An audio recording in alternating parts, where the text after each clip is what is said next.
Hello po mga kababayan, ito na naman po tayo, this is Nancy Bicolana. Pag-usapan po natin itong mga reaksyon nila ay mga galit talaga sila sa naging desisyon po ng Supreme Court na ideklarang unconstitutional yung articles of impeachment laban kay Bibi Sara.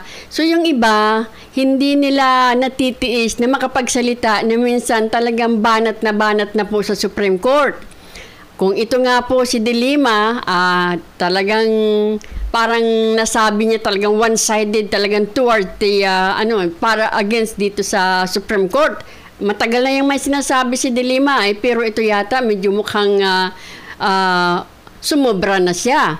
So nag-apologize po siya. Basahin po natin yan mamaya. Ito naman pong si Romualdez pala, si Tambaloslos ay na-interview sandali at hiningan din siya ng reaksyon doon sa desisyon ng Supreme Court at doon sinabi niya na mag-file sila ng MR, ng Motion for Reconsideration. At ito po, pero ito ang una nating titingnan. Si Hontiveros po talaga ay talaga naman siya po yata yung grabe yung kanyang dismayado talaga siya. Kaya pati po yung kaluluwa niya nadidisturbo mga kababayan sa biglaang pagdesisyon nagpalabas ng desisyon itong Supreme Court. Pinakamataas na korte sa ibang pantay, no? Pero hiwalay. Sandali. Ayan. Nadidisturb yung kaluluwa ko. Nakakadismaya talaga na may lumabas talagang ganong desisyon na hinahadlangan yung pagganap ng Senado ng tungkulin na solo sa amin inaatas ng konstitusyon, solo sa Senado ay hahadlangan ng Korte Suprema. Palundag-lundag na sa ibang pantay, no? Pero hiwalay na branch of government. At marami po kaming disturbing questions tungkol sa decision iyon. Halimbawa, kumpara sa sinabi na dati ng Korte Suprema, bakit nila sasabihin na labag yung one-year bar rule? Samantalang sa pagkaalam at intindi namin, iisa lang namang complaint. Bakit sasabihin na nilabag yung one impeachment per rule samantalang sa pagkakaalam daw nila ay iisa lamang ang inaksyonan ng House. Diyan ka nagkakamali. Ikaw, Hontiveros, what number 4 do you not understand? Bakit nagkaroon ng number 4? Dahil merong number 1, 2, 3. Mga kababayan, ba't hindi niya sinasabi yon? Hindi raw po inaksyonan, ay iisa lang daw po ang inaksyonan ng House. Sa pagkakaalam nila, bakit kaming wala dyan, hindi kami mga nasa Congress, but alam namin na merong 1, 2, 3 at inaksyonan nila yon because nga po, hindi nga nila ni-reject. Tinanggap nila isang impeachment complaint, inendorso, tinanggap, isinet aside. Same thing happened doon sa number 2 at 3. Anong tawag ninyo doon? At hindi ba sinabi nila na in-archive nila? Anong tawag mo doon? Hontiveros. Hindi aksyon yon? Wag, hindi totoo yon. Hindi yun totoo mga kababayan na isa lang ang inaksyonan. Inaano yung tao eh. Gusto niya manatiling walang alam ang tao. Transmit sa amin sa Senado para upuan yan na impeachment trial court. Tapos parang ang dami pang idinagdag na requirements ng desisyon kahit para sa mga future na impeachment trials.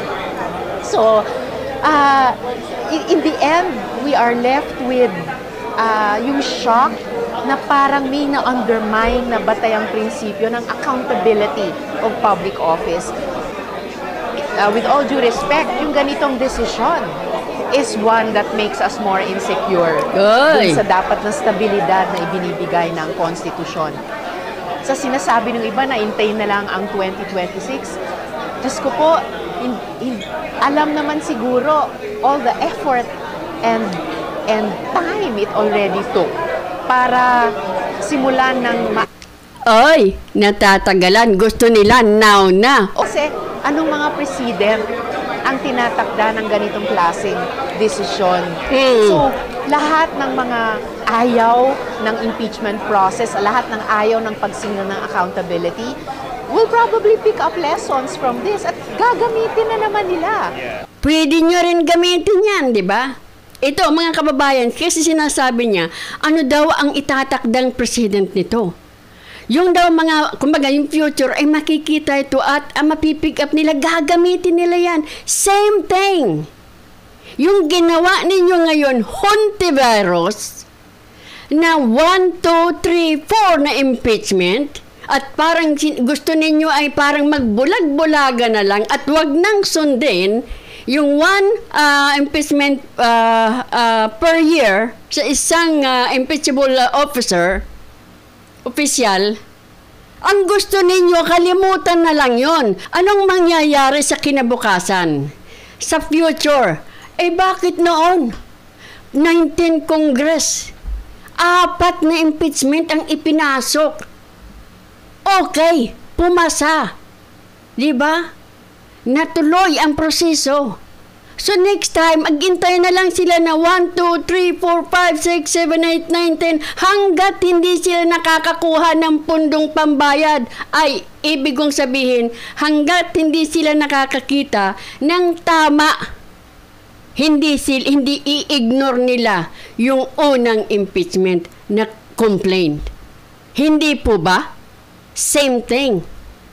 Nagki-create kayo ng president na pwedeng gamitin in the future. So, aabusuhin po ito. May mag-file ng impeachment, itatabi lang. Tatabi lang. Bakit? Nung 19 Congress, pwede di ba? Pwede nga yun na, ngayon ka nagsampa ng impeachment complaint.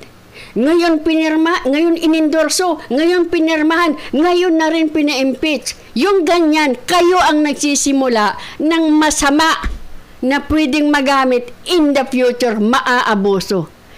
Kaya siguro, kung ano man ang idinagdag ng Supreme Court na requirements sa impeachment, siguro dahil nga naaamoy na kang ginawa noong kay Corona, gagawin nyo na naman ngayon. Hula ko lang naman yan. Ayan, mga kababayan, panoorin natin yung kanyang maiksing interview. So, sir, your reaction to the Supreme Court ruling?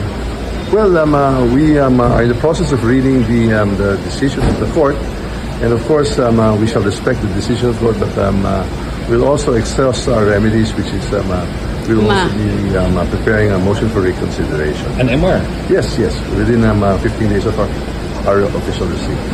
But it's a unanimous decision, sir, Mr. Speaker.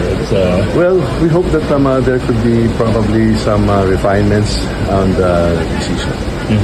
There's an interesting post by Justice Escuna. I mean, retired Justice Escuna. I haven't read it. We might want to look into it because it's very interesting. You're saying na they're rewriting the rules. Well, yes, I think they're modifying the Gutierrez and the Francisco rulings, which we actually were adhering to in the process. But nonetheless, we'll reserve that for the MR. If I may, one last, still on the same topic, are you looking at the possibility, for they said any new complaint will be filed February 6 next year. Are you looking at the possibility of another complaint? That's still too far ahead. We'll cross that bridge when we get there.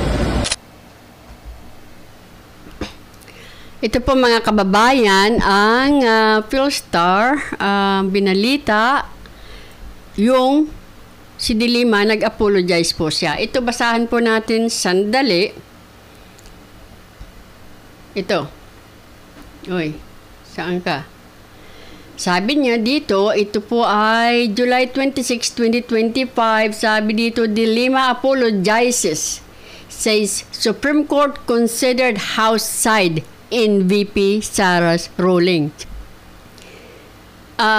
Dilima has retracted her earlier claim that the Supreme Court acted ex parte in striking down the impeachment case against Vice President Sara Duterte, admitting the statement was based on patently wrong information. Oy. The former senator and Justice Secretary issued an apology on Saturday, saying it was not her intention to falsely accuse the High Court of failing to consider the House of Representatives' side. I regret and most humbly apologize to the Supreme Court for characterizing the impeachment decision as ex parte, De Lima said. A legal proceeding is considered ex parte when it is conducted for the benefit of one side without requiring the presence of input of the other side. It is plainly evident in the decision, which I was able to read only after the release of my statement yesterday, that the House comments in the two impeachment petitions were indeed considered by the court, De Lima said.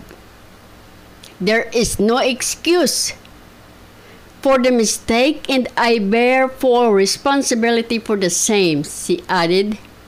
De Lima's retraction came a day after she criticized the Supreme Court ruling as questionable and unprecedented, calling out what she described as procedural shortcut.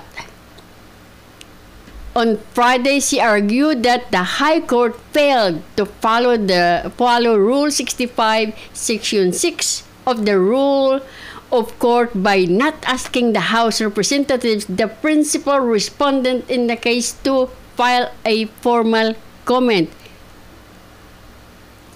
Instead, she said the Supreme Court requested a list of impeachment-related documents which she viewed as an irregular work around. So, talagang, miski noon pa, di ba, na-upload na rin natin ito, binapanatan niya rin ng Supreme Court. Yung sinasabi niyang overreach, di ba? Yung bang nasusobrahan na raw pakikialam. So, talaga itong mga to, talagang sa sobrang galit nila, parang nandidilim yung paningin nila, pati yung kanilang desisyon ay nandidilim na rin at nakakasakit sila talaga, pati Supreme Court, tinatalo nila. Di ba? Sabi dito, the Supreme Court recently declared the House approval of the impeachment complaint against Duterte unconstitutional, citing violation of the one-year bar on multiple filings and a lack of due process. Legal experts and lawmakers have since raised concern that the ruling may set a precedent allowing judicial intervention in what has traditionally been a legislative process. So, iwan sa inyo. Gusto ninyo, hindi nyo pag-aari yung house, ha? Yung rules ninyo, kahit sarili ninyong rules yan, sinusunod nyo dapat.